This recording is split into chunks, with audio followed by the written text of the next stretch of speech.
गणित पाठ 4 Shyam Raghavan degree college Prabhakar में आप सभी का स्वागत है। मैं बीएससी एग्रीकल्चर फर्स्ट सेम का बायोकेमिस्ट्री सब्जेक्ट पढ़ा रहा हूँ, जिसमें मैंने बायोकेमिस्ट्री की परिभाषा पिछली क्लास में बता दी और उसके स्कोप भी डिस्कस कर लिए। आज हम सेकंड क्लास लेने जा रहे हैं। इसमें हम आप सभी को बताने जा रहे हैं बायोकेमिस्ट्री के उद्देश्य एवं महत्व। क्या बायोकेमिस्ट्री है, उनके क्या हमारे एग्रीकल्चर में या फिर एनिमल्स में या फिर मेडिसिन लाइन में क्या इसके उपयोग है, क्या महत्व है। तो चलिए आज देखते हैं। सभी छात्रों को शेयर कर दीजिए वीडियो, ताकि सभी छात्र आपस में जुड़ जाएं। चलो तो रेडी करते हैं।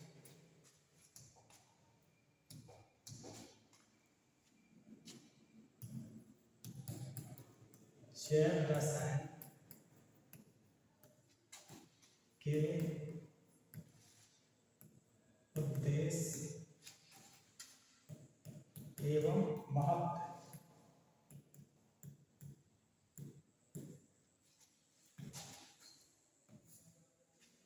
जैव रसायन के उद्देश्य एवं महत्व। तो सब सर्वप्रथम जैव रसायन क्या है, मतलब बायोकेमिस्ट्री क्या है, पिछली वीडियो बता चुके, एक बार फिर से बताया।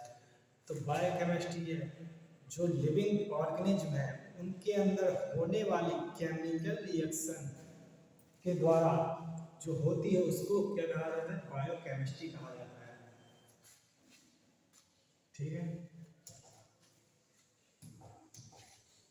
सभी छात्र वीडियो को शेयर करें ताकि अधिक से अधिक कितनी संख्या में जुड़ चुके हैं।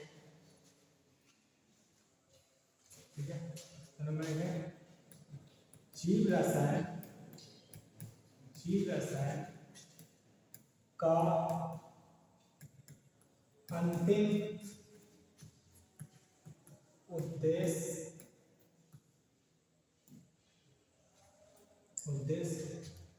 सजीवों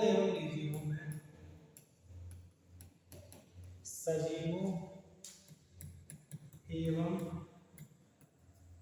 निर्जीवों में संबंध स्थापित करना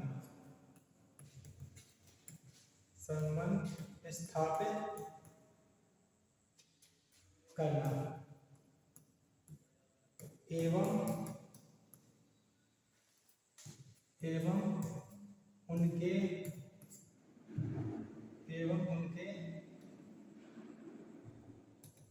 उनके बीच अंतर स्पष्ट करना। तो जैव रसायन का उद्देश्य क्या है? जीव रसायन का अंतिम उद्देश्य जो जीव हैं और निर्जीव हैं इनके बीच क्या अंतर स्पष्ट करना है। जीव रसायन का प्रमुख उद्देश्य है। अब तो सब लोग जानते हैं जीव क्या है और निर्जीव क्या है। तो जीव तो जो जिनमें श्वसन, उपापचय और यानी कि कोशिका करना, ये 3 प्रमुख गुण है जीवों के। अगर जिनमें ये 3 गुण पाए जाते हैं वो जीव कहलाते हैं। निर्जीव में ये सब नहीं पाए जाते हैं। ठीक है, आगे चलते हैं। वीडियो शेयर कर दी, सभी को समझ में आया? चलिए तो आगे बढ़े। हाँ सभी लोग बढ़िया। ठीक है,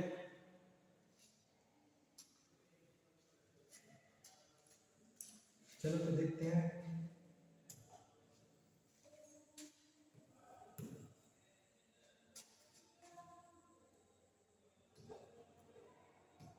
वीडियो को ज़्यादा से ज़्यादा शेयर करो, सभी लोग। जीव रसायन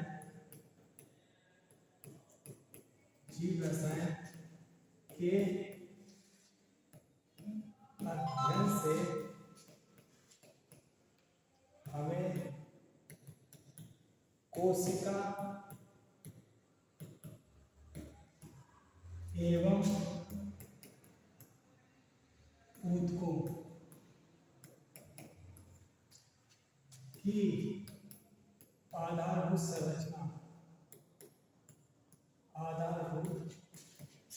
संरचना का पता लगाना।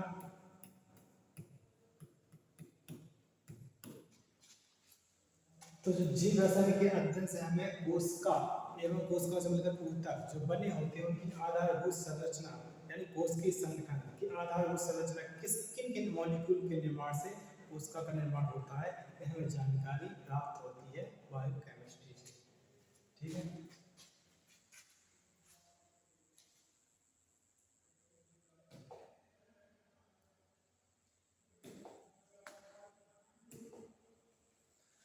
और तीसरा है इसके अध्ययन से हम कोशिका के अंतर्गत लाभप्रद कार्यकारी अणु या ऊर्जा स्रोत के रूप में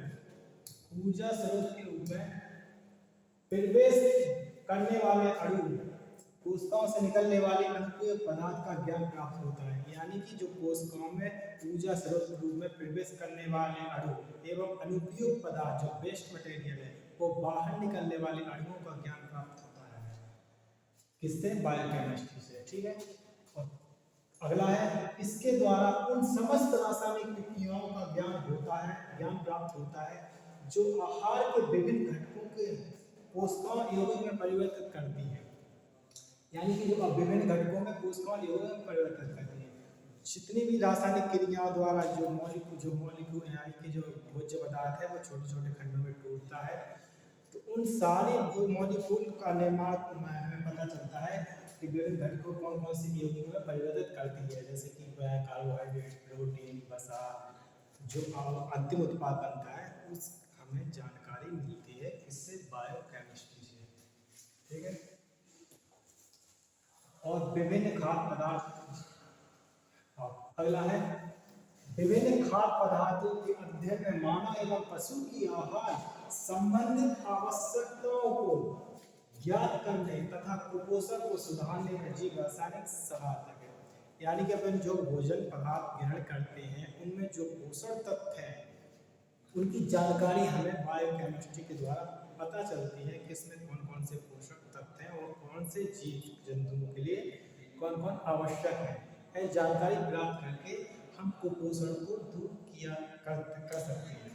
यानी जो आजकल काफ़ी बच्चों में देखने को मिलता है कि कुपोषण के शिकार होते जा रहे हैं।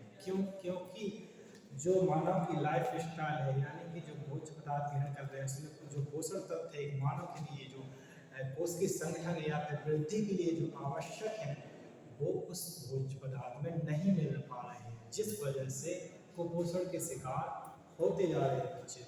इन सब जानकारी हम बायोकेमिस्ट्री के द्वारा प्राप्त कर सकते हैं कि इनमें कौन कौन से पोषण तत्व प्राप्त हैं और कौन से उपयोग मानव के लिए करते हैं या पेड़ पौधों के लिए है। ठीक है। तो कुपोषण को दूर कर सकते हैं बायोकेमिस्ट्री के द्वारा। अगला है लाभप्रद पशुओं की जानकारी सुधारने एवं उनके पालन पोषण में जीव रसायन उपयोगी है। यानी लाभप्रद जो पशु हैं उनकी नस्ल को सुधारने में बायोकेमिस्ट्री की भूमिका निभाते हैं। ठीक है। अगली है जीव रसायन से हमें जीवन के आणविक आधार का ज्ञान प्राप्त होता है। जीव रसायन से हमें जीवन के आणविक आधार का ज्ञान प्राप्त होता है। यानी कि जो कोश की श्रृंखला से जो नए जीव का निर्माण हुआ उस संरचना को हमें आणविक आधार यानी नींव का पता लगा सकते हैं कि किन अणुओं से मिलकर एक जीव का निर्माण हुआ है, आणविक आधार। ठीक है। और अगला पॉइंट है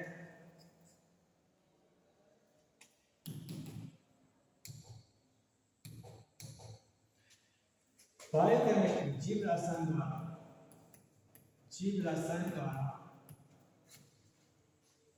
आनुवांशिक रोगों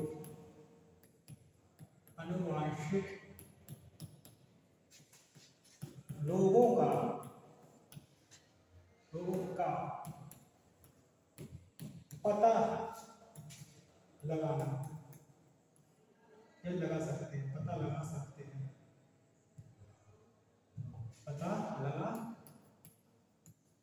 सकते हैं जीव रसायन द्वारा आनुवांशिक रोगों का पता लगा सकते हैं। ठीक है। जो आनुवांशिक रोग है, आनुवांशिक रोग क्या है?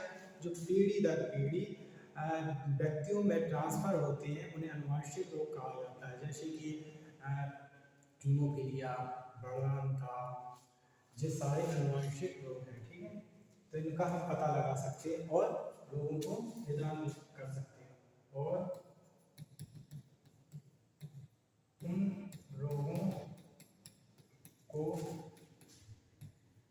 रोगों का निदान कर सकते हैं, रोगों का निदान कर सकते हैं। इतनी जानकारी आप सभी को समझ में आई?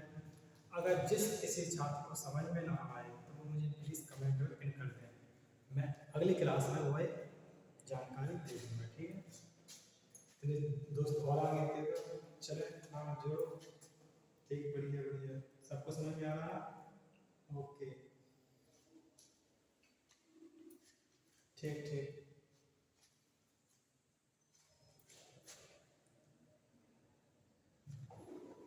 तो अगला है इसके द्वारा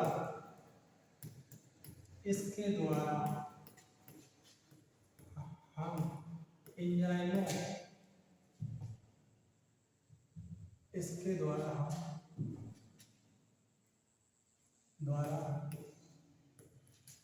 एंजाइमों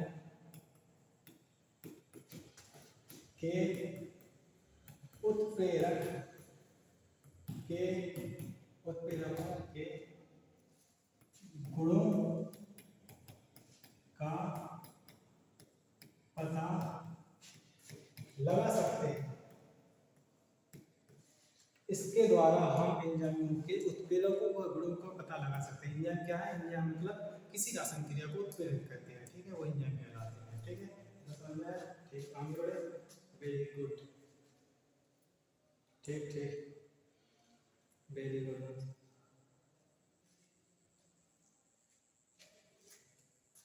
ठीक है, आगे चलें। इसके द्वारा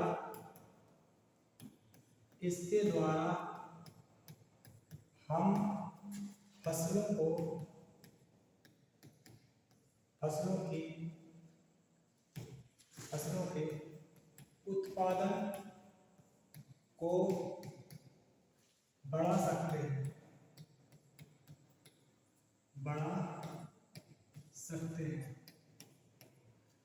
इस बायोकेमिस्ट्री के द्वारा हम उत्पादकों को, यानी कि जो फ्रूट्स हैं, कोई प्लांट्स में है, कम है, उनकी हम बायोकेमिस्ट्री के द्वारा पता लगा सकते हैं किस कारण से कौन से पोषक तत्व हैं जो वृद्धि नहीं कर पा रहे हैं, जो फल उत्पादन कम मात्रा में हो रहे हैं, उसकी जानकारी प्राप्त करके और निदान करके हम उनके फसलों में जो उत्पाद है उनको हम बढ़ा सकते हैं। ठीक है, ओके, हाँ ठीक ठीक ठीक,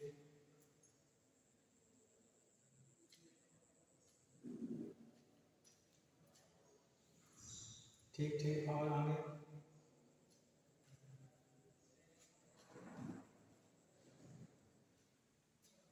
ठीक है,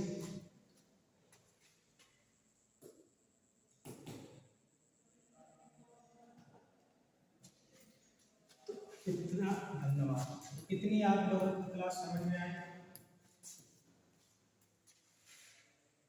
और आपके जो वेरी वेरी वेरी मोस्ट है पेपर के लिए जैव रसायन के उद्देश्य एवं महत्व, इससे क्वेश्चन पूछते हैं और जैव रसायन का क्या उपयोग है ये जानकारी आप देख लें। ठीक है, अगली क्लास में, नेक्स्ट क्लास में, तीसरी क्लास में इसके जो कुछ रह गया होगा वो आगे चल के हम पढ़ाएंगे। ठीक है, नमस्कार, धन्यवाद।